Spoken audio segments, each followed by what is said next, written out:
एक शाम प्राची टीवी पर सीरियल देख रही होती है। तभी उसकी सास वहां आती है। अरे सीरियल में तो ऐसे मग्न है जैसे आज रात का खाना पड़ोसी आकर बनाएंगे। मुझे पता ही नहीं था आपने अपने बेटे की शादी पड़ोस में भी की हुई है। हैं? मतलब? मतलब इस घर में सारा काम बहू ही करती है, आप तो सिर्फ खर्राटे मारती हैं। अच्छा जी, फिलहाल तो तुम आराम फरमा रही हो, चलो जाओ, ये मेरे टीवी देखने का समय है। आहा, इसीलिए मुझे भगाया जा रहा है। सॉरी, अब तो बिल्कुल नहीं जाऊंगी। प्राची की इस बात पर दोनों सास बहू के बीच टीवी रिमोट के पीछे बच्चों जैसे छीना झपटी शुरू हो जाती है, जिसके बीच श्लोक भी काम से घर वापस आ जाता है। आज मेरी चूहे बिल्ली की जोड़ी किस बात पर झगड़ रही है? अरे तेरे बीवी मुझे टीवी ही नहीं देखने दे रही। अरे तुम्हारी मम्मी मुझे खाना बनाने के लिए फोर्स कर रही है। अरे वाह, ऐसे बेतुके रीजन पर तो बच्चे भी झगड़ा नहीं करते। अरे मुझे कुछ मत बोल, सब इसने ही शुरू किया है। हाँ हाँ, जैसे आप तो बहुत दूध की धूली है ना। अरे बस, दोनों चुप। प्राची जाओ, खाने की तैयारी करो।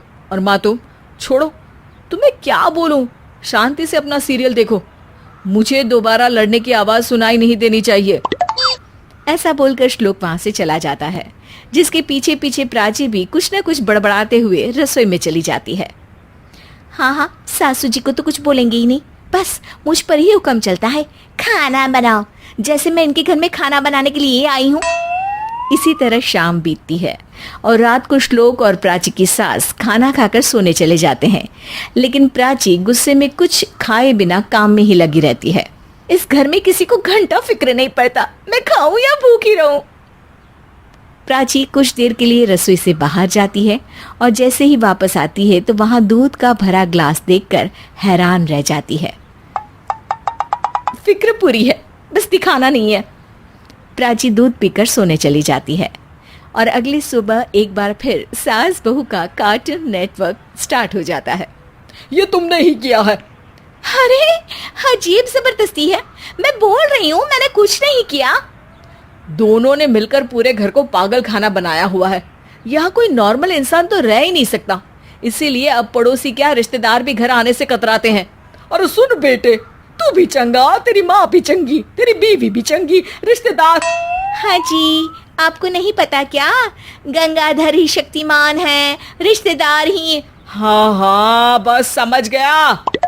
कभी जानवरों जैसे लड़ेंगी तो कभी जुगलबंदी करेंगी। भाई मैं आप दोनों के बीच में नहीं फंसना चाहता। सास बहू की इस मनमौजी जोड़ी से परेशान होकर श्लोक अपना सिर खुजलाता वहां से चला जाता है। चलो अब मैं भी कीर्तन में जा रही हूँ।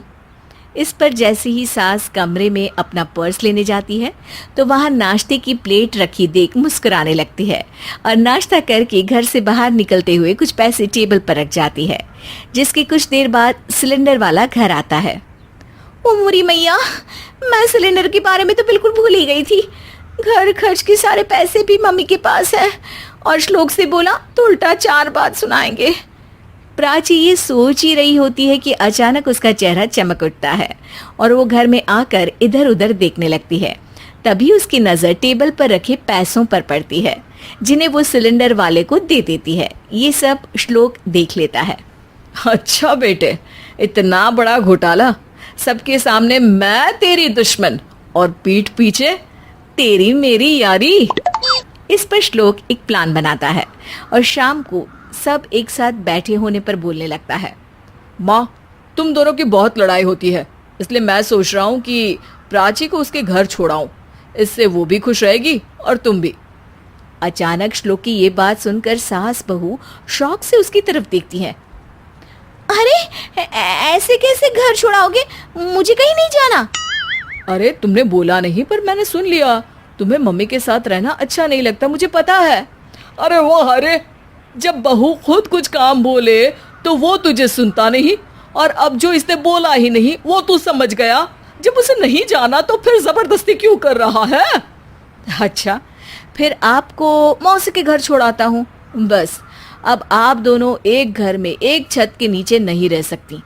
मैं इस टॉम एंड जेरी की जोड़ी को और नहीं झेल सकता। है? ऐसे कैसे नहीं रह सकते? तुम्हें इतनी दिक्कत है तो तुम्हारा बोरिया बिस्तर पैक कर देती हूँ, लेकिन मम्मी जी कहीं नहीं जाएंगी। बिल्कुल यही सुनना था मुझे। अगर दोनों में इतना ही प्यार है फिर हर वक्त ये लड़ाई का नाटक क्यों करती हो? देखा मैंने कैसे माँ किचन में दूध रखती है और तुम उनके लिए कमरे में नाश्ता रखती हो, और कैसे वो पहले ही तुम्हारी दिक्कत समझकर घर में पैसे रखकर बाहर जाती है। अरे भाई, इतना ड्रामा तो डेली सोप में भी नहीं होता जितना तुम दोनों ने इस घर में फैलाया हुआ है।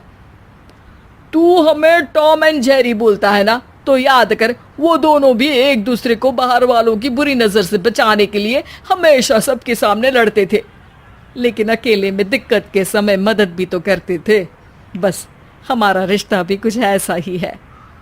और वैसे भी अगर सास बहू में तू मैं नहीं होती तो दुनिया वालों को कहानियां कैसे मिलेंगी?